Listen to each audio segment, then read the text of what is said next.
I honestly think that we don't pay enough attention to the way that we speak to ourselves. When we do, we learn that being positive with myself leads to better outcomes. Hello everyone, welcome to Mind Blowing Health and Wellness with Violet. I'm Violet. I make these videos because I want everyone to understand that our mental health and physical health come together to create the overall sense of well-being.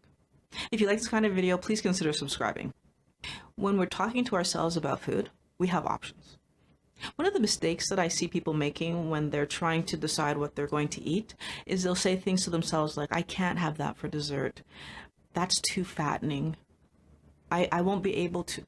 All these negative ideas about what I am allowed to eat create a situation in me where I'm not eating the food, but I want it because I can't have it. So therefore I want it. I choose foods based on fueling myself. So already my mindset is different, right? I'm telling myself that, oh, there's hunger feelings there. I'm going to eat something to help myself to be fueled, to build a better body. And by doing that, every time that I feel that hungry feeling and I'm thinking about, okay, it's time to fuel, it's time to build, when I go looking for food, that's where my mind is. Now, let's imagine for a second that I've already eaten my meal, but I still feel like eating something. And now I'm talking about eating something at the end of my meal. This is a space where the food that I'm going to choose could still be more fun. However, my mindset is still the same. I don't feel like I'm done eating yet. What else can I eat that will fuel my body and help me to build? The interesting thing about choosing my food this way is that everything that I'm looking for it to be healthy. I'm looking for it to be satisfying and filling, right? And so by doing this repeatedly, first of all, even in my shopping, the foods I bring into my home are towards these ends. So I will still have foods that I enjoy eating. So I'm going to have cheese, I'm going to have nuts, I'm going to have seeds, so those are the more fun things, right? I'm going to have avocado, again, more fun things. But I'm going to be looking for things that allow my body to take those fun foods and fuel my body at the same time. Now, when we're talking about things like cakes and cookies and chips, right? Because again, when we talk about dessert, we're usually talking about those things. And so what would happen if I wanted some cake? Well, then it would mean I'd have to plan it, right? Because I'd have to take the time to make a cake that falls in line with my way of eating. And on the occasions when I decide to do that, when I decide to make some cookies or I decide to make some cakes, I'm still making cake and cookies that are in line with fueling my body properly and keeping myself in a ketogenic state. My goal here for everyone to think about is if I want to be healthy, yes, it does mean some level of planning, which means I'm not necessarily spontaneously eating cookies, cakes, and these kind of things. I could make some of those things and keep them in the freezer for the occasions that I spontaneously want them, which I have done in the past. Today, I want those things less and less, so it's not an issue for me. But if that's your situation, making some keto-friendly cakes, making some keto-friendly desserts and snacks and keeping them either in the fridge or in the freezer for when you think you might want them could be healthy for you.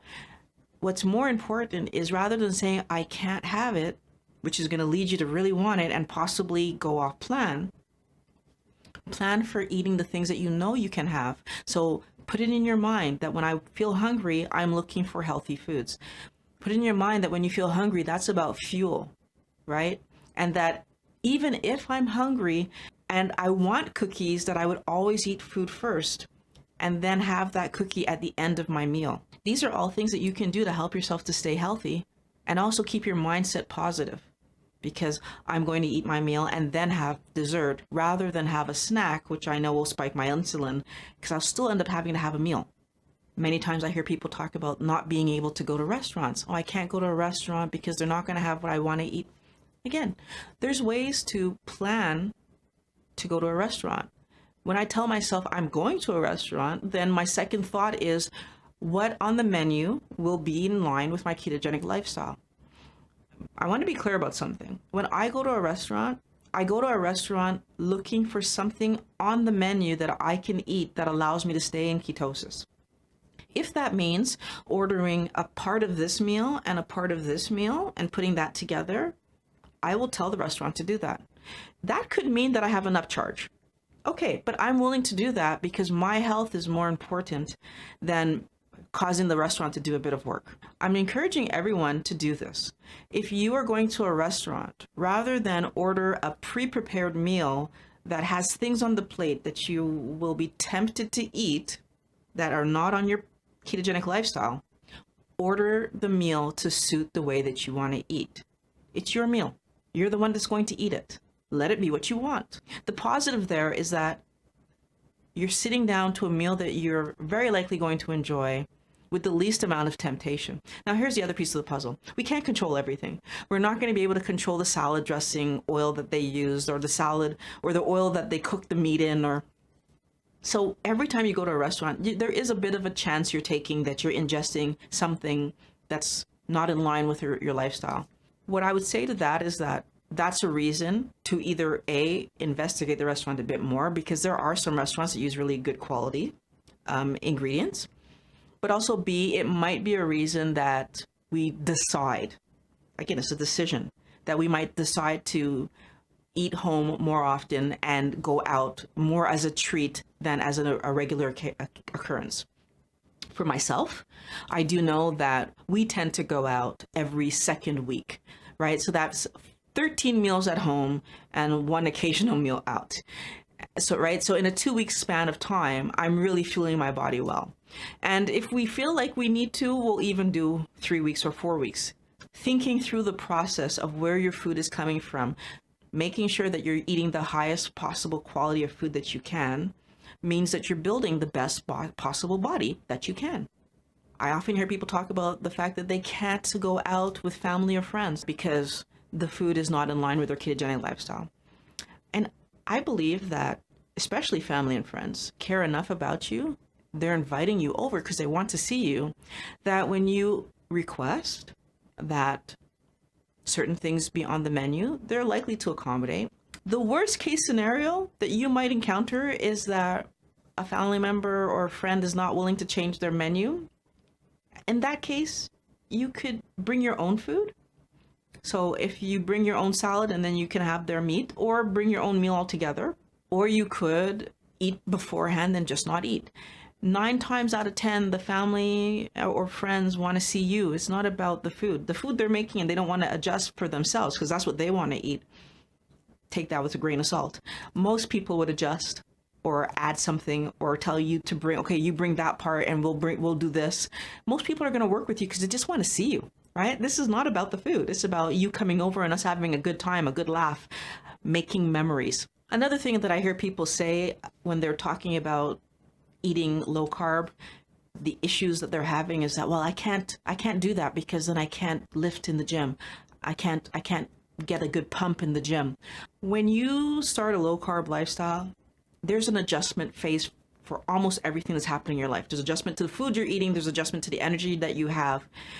Eventually, you end up with more energy on a ketogenic lifestyle.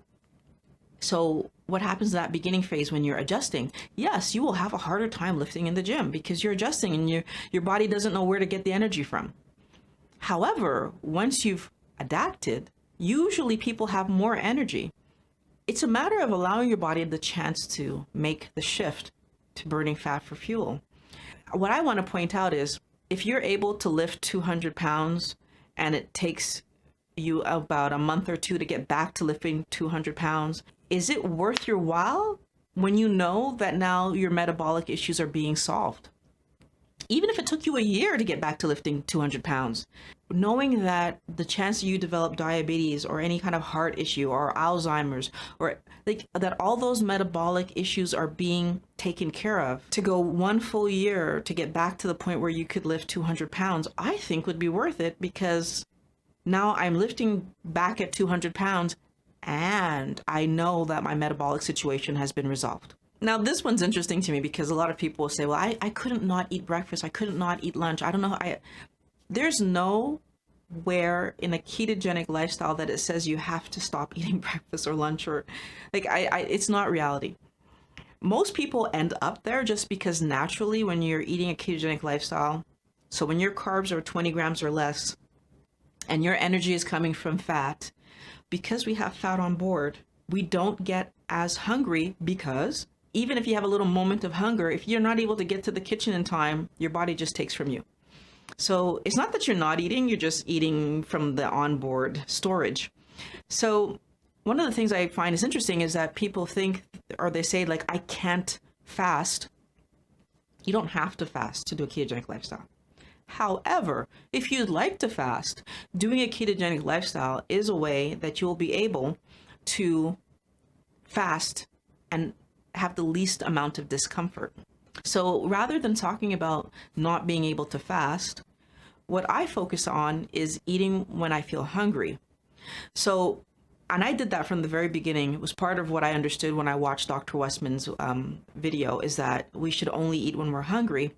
And so what ended up happening for me is that because I started to focus on only eating when I'm hungry, eventually I did notice that breakfast went away. That when I got up in the morning, I really just wasn't hungry. And so therefore I would end up eating my breakfast later and later and later in the day, until finally it was like, didn't make sense to eat breakfast because lunch was around the corner.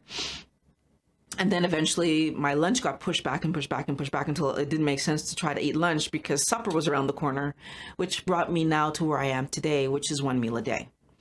It's not a prerequisite of doing keto that you will do one meal a day. There are a lot of people who do keto and do 2 meals a day. Getting into that fasted state has benefits.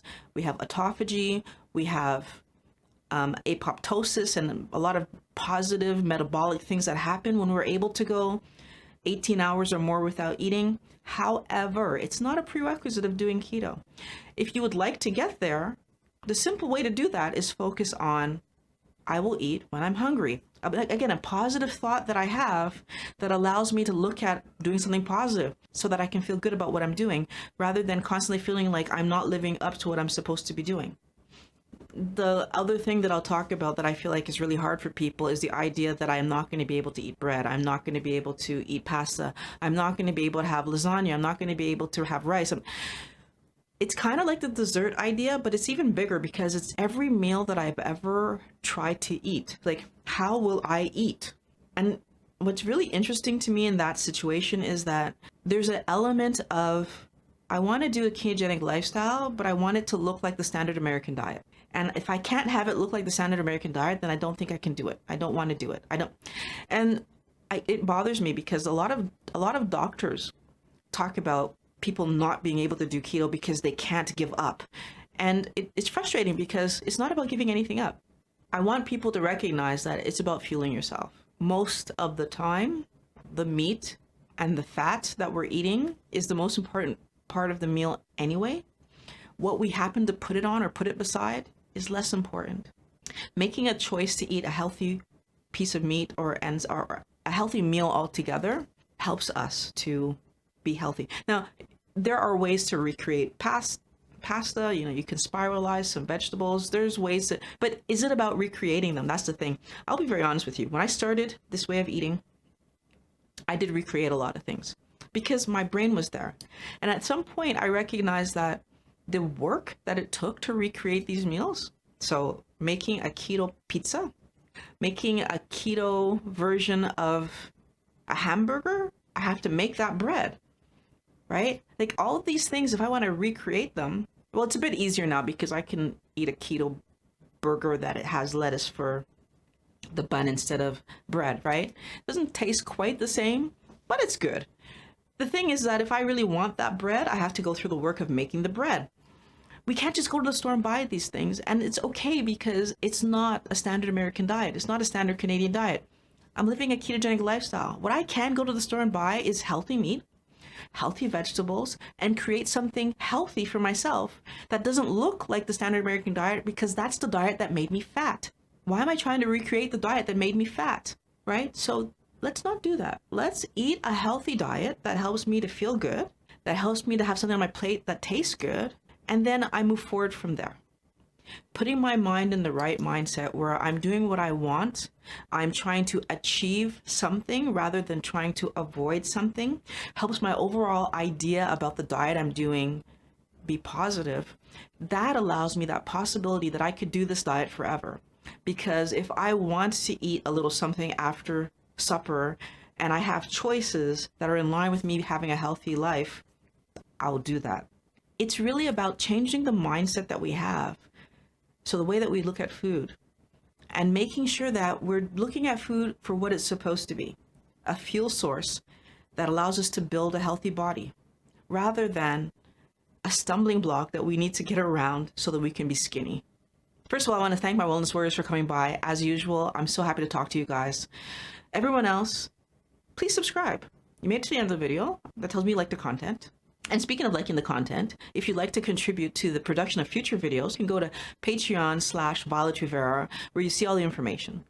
I want to thank you for watching Mind Blowing Health and Wellness with Violet. I can't wait to talk to you guys in the next video.